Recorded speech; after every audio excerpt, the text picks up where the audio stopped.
Hi there, my name's Ruth from Gothic Decay and I produce work that looks like this. Now today we've got the work on the screen because I'm going to show you how to choose good reference material for making pieces of work that look like this. Sounds a bit scary, but don't worry, we'll do it together and it'll all be fine. So this is one of my embroideries here, so I shall just get rid of that because we shall, show my terrible skills on the computer. So this, I'm hoping that you can see it all right, is not the best kind of photograph to choose. It's a nice image in my opinion. Before I start, I should also mention the fact that, of course, if you're going to use someone else's photograph, these are all photographs I found from Pinterest. If you're going to use somebody's photograph, you should always ask permission because of all the copyright rules and that kind of thing. These are just examples to show you, so just don't get yourself into trouble. And if it's for your own personal use, I think you're all right there, but don't quote me on that. So with a piece like this, it's lovely colours, but there's not a huge amount of contrast in it and not a huge amount of definition. So what's going on here, for example, this sort of little line here, if you were to put this in, what's it doing? Is it, what are the angles involved in it? And if you can't tell from the photograph, then when you actually come to make it, you're going to have to make decisions about where it is, and if you make the wrong decision, then it'll all just look wrong and not be a good idea. So that's that one. Then we've got something like this, which again I think is lovely, but it's again not a huge amount of contrast. There's a lot going on up here, so sort of instead of drawing your eye to one spot, there's things going on all over the place. And boy is it complicated. So you're going to have an awful lot of little lines to put in, and one wonky one, and again all the perspective looks woo, so that's, you don't want that. I also wonder if this is possibly done with a fisheye lens or whatever they call them, because it just looks a bit odd from round here. And so if the initial photograph looks odd, then the embroidery will end up looking a bit squiffy. And again, we don't want that. So there's nothing wrong with these photographs. I'm really not trying to, say that they're bad pictures. They're lovely, but they're just not something that I would, use personally for this particular piece of work. So again, this one, a lovely colours in this one, quite subtle. Definition again, not terribly clear. And the focal point, the kind of way your eye is drawn, is kind of off centre, which is fine, but maybe it's what you want, maybe it's not. For me personally, I kind of thought I'd keep hunting. So then what have we got here? Oh, it's this one.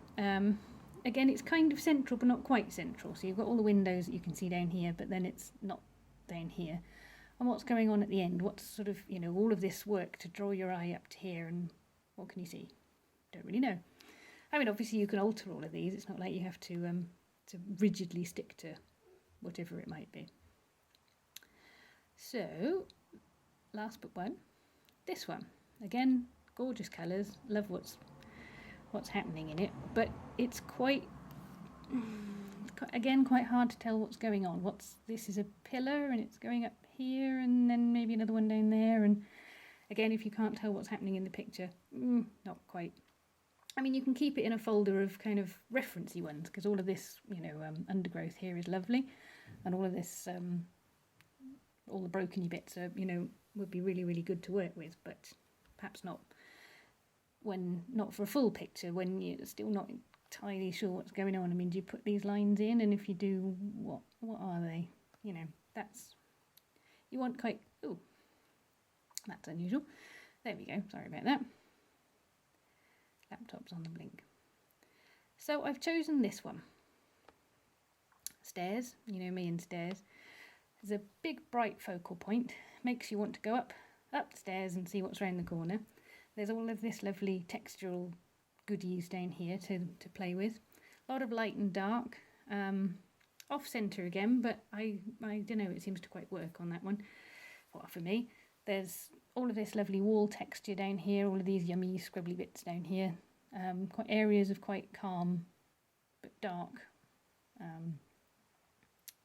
shapes down here, and it's pretty obvious what's going on with every line that you put in. So it was time to turn to Mr. Printer. Now, Mr. Printer, typically, because you're all watching, don't know if you can see that, yeah, had the hiccups. So I printed it out A4 so that I can trace it. So this is basically a way to show you exactly how you can do this at home. You don't need to be an architect, you don't need to be a skilled drawer, you just, tracing is all you need for now. So I've taken that, hopefully you can see that there, and I'll turn that over so that it might show up a little bit better. Is that better? Yeah. So there's all the main lines are now in there, so just keep checking back at your original photo. Not quite all the lines, because obviously this is printed them all out swiftly, but as you can see, it copies on like that.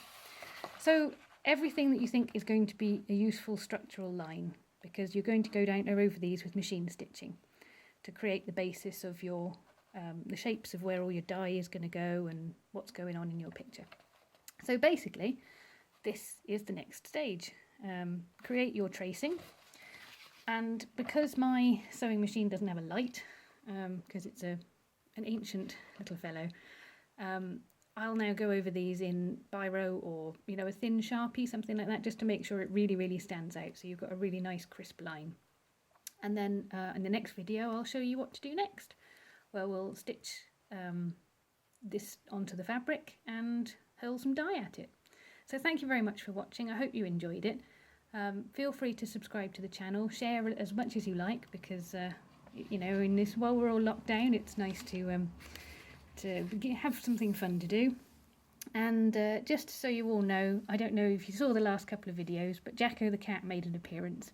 Unfortunately, he won't be making any more appearances, as we had to have him put to sleep, but there's a little razor glass to old Jacko the pussycat. So thanks for watching. Again, pop over to my website, Gothic Decay, if you want to have a look at more work that I've actually finished rather than just traced onto here. And yep, subscribe and hit the bell to get the notifications. So thanks very much for watching. Bye bye.